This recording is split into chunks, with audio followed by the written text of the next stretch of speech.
자, 한강 몸통 시신 살해범 장대호. 반성의 뜻을 당초 이제 체포 순간부터 밝히지 않아 왔는데 지난 8월 21일 경찰서에서 조사받고 나오면서 했던 이야기들 기억이 나실 겁니다. 시간이 좀 지났으니까 먼저 영상을 한 번 더 보도록 하겠습니다. 이번 사건은 흉악범이 양아치를 죽인 사건입니다. 나쁜 놈이 나쁜 놈을 죽인 사건이에요. 그러면 아무리 생각해도 상대방이 죽을 짓을 했습니다. 반성하고 있지 않습니다. 그 유족들한테 미안하지 않으세요? 전혀 미안하지 않습니다. 자, 본인이 나쁜 놈인 것은 알고 있었는데 시간이 지나면은 좀 그러면 그 나쁜 행동에 대한 반성이 있어야 되는데 전혀 없습니다. 상대방이 과연 이렇게 죽을 만한 잘못을 했다고 주장하는 참 답답한 상황이네요. 그때 얘기를 다시 한번 좀 짚어주셔야 되겠습니다. 네, 이제 좀 지났습니다만 지난 그 8월 8일이었죠. 그때 당시에 그 서울 구로구에 있는 한 모텔 방에서 지금 이제 장대호가 그 처음 보는 32세의 그 손님을 살해했습니다. 예. 살해하고 그 시신을 이제 4일 동안 모텔에다가 방치를 하다가 훼손을 해가지고 자기 전기 자전거로 한강에 이제 유기를 한 그런 사건인데요. 8월 12일 날 유기하고 난 바로 그날 이제 덕양 쪽에 있는 그 철교 그리고 이제 행주대교에서 각각 시신이 발견이 됐고 그 사실이 이제 보도가 되니까 바로 경찰에 자수를 해버렸어요. 예. 근데 이제 왜 그러면 이 그 사람을 살해하게 됐느냐라고 하는 그 말에 물론 이거는 이제 본인의 진술이기 때문에 우리가 100% 신뢰할 수는 없습니다만 그 당시에 뭐 와가지고 숙박비 가지고 좀 시비가 붙었고 예. 그리고 반말을 해서 기분이 나빴고 그리고 상대가 자기를 먼저 밀쳤다 이제 이렇게 얘기를 했는데 글쎄요 이 상호작용이라고 하는 그런 측면에서 자신이 어떻게 했다라고 하는 것에 대해서는 전혀 얘기를 하지 않는 그런 상황에서 자관 그 장대호의 진술에 의해서만 우리가 본다면 뭐 그것도 사람을 죽일 만한 그런 상황은 아니었다라고 봅니다. 예. 어제 첫 재판을 받았고 검찰은 바로 사형을 구형을 했습니다. 그간의 뭐 태도를 본다면은 사형을 구형한 검찰의 입장이 어느 정도 시청자들도 느껴지실 것 같습니다.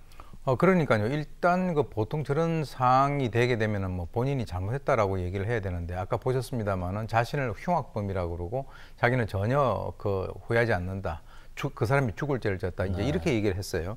그 당시에 이제 법정 분위기를 좀 보게 된다면 재판장이 이제 그 이름하고 출생연도 직업을 물어봤는데 거기에 대답을 했는데 거주지 주소를 물어봤는데 거기는 답변을 거부를 했습니다. 예. 그리고 이제 그 검찰이 공소 유지에 관련된 여러 가지 것들을 듣고 난 이후에 본인이 범죄 사실을 다 인정을 하고 그리고 범행 동구도 다 인정을 했는데 그런데 이제 재판장이 그렇게 얘기를 했어요. 피해자 유가족에게 미안하다는 얘기를 왜 안 하느냐라고 하니까 전혀 미안하지 않다. 아까 얘기했던 똑같은 얘기를 했습니다. 그래서 이제 검찰이 지금 이제 피고인의 범행 그 수법이 너무 잔혹하고 계획적이다. 그리고 이제 지금까지 피해자가 장대호에게 정신적 그리고 육체적인 피해를 준 적이 없다라고 얘기를 하면서 한 가족의 단란함을 깨했음에도 불구하고 본인은 살인이 정당하다. 그리고 사형 구형에 대해서도 전혀 개의치 않는다라고 해서 전혀 반성이 없는 태도다.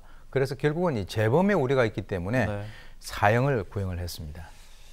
말씀해 주신 이런 내용만 들어도 참 어떻게 이 살해범을 바라봐야 될지 더 충격적인 행동과 말들이 있었다고 해서 몇 가지 더 정리해서 보도록 하겠습니다. 이 반응을 과연 여러분들은 어떻게 보실까 궁금하네요.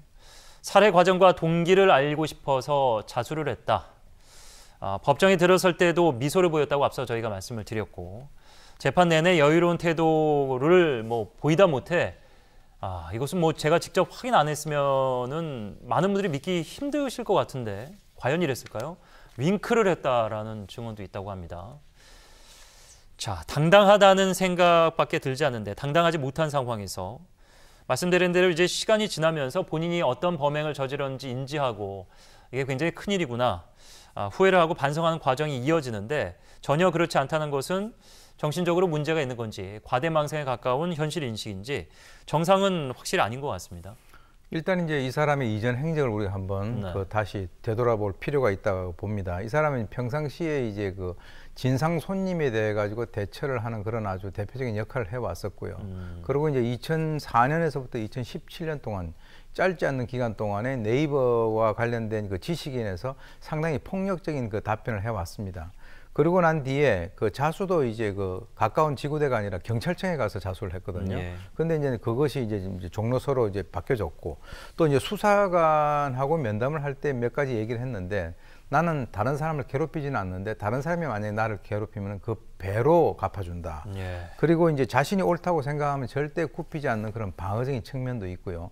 그리고 이제 자기는 스스로 정의를 행사했다라고 해서 아마 그때 당시에도 그 고려 시대의 그 무신에 난 정중부의 예를 들은 것으로 알고 있습니다. 근데 이번에도 새로 이제 그 재판정에 출두를 하면서 아까 말씀하신 대로 유가족에 대해서 뭐 윙크하고 미소를 띠고 하는 이런 여러 가지 것들을 왜 이런 행동을 했겠느냐. 그건 정신병이라기보다는 철저하게 그 계획된 그런 행동이다. 그렇게 봅니다.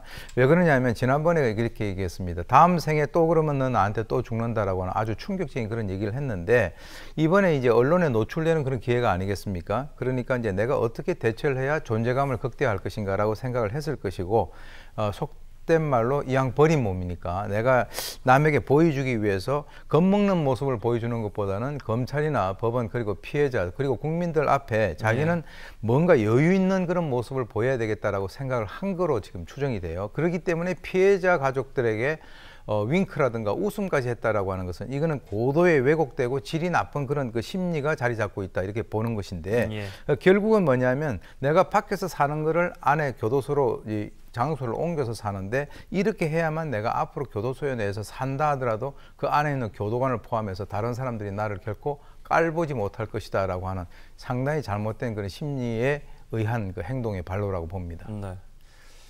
법원도 이 장대호의 혐의 내용을 모두 인정하는 만큼 스스로도 인정을 했고 스스로도 뭐 사형이 내려져도 상관없다라는 취지의 얘기를 많이 했다고 합니다.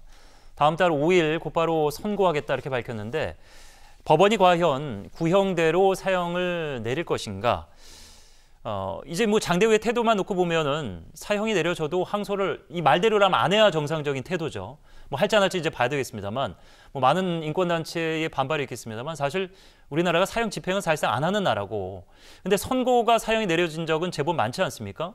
이렇게 인명을 경시하는 상황에 반성도 없다면은 많은 국민들이 이러면 사형을 내려야 되는 거 아니야? 이렇게 생각도 하실 것 같은데. 법원의 입장에서는 사실은 다툼의 여지가 별로 없이 보이는 그런 사건이고요. 예. 본인이 다 인정을 했고, 그리고 이제 중요한 것이 바로 이제 그 법관 앞에서 전혀 반성하지 않는다라고 하는 것을 직접 눈으로 확인을 했습니다. 예.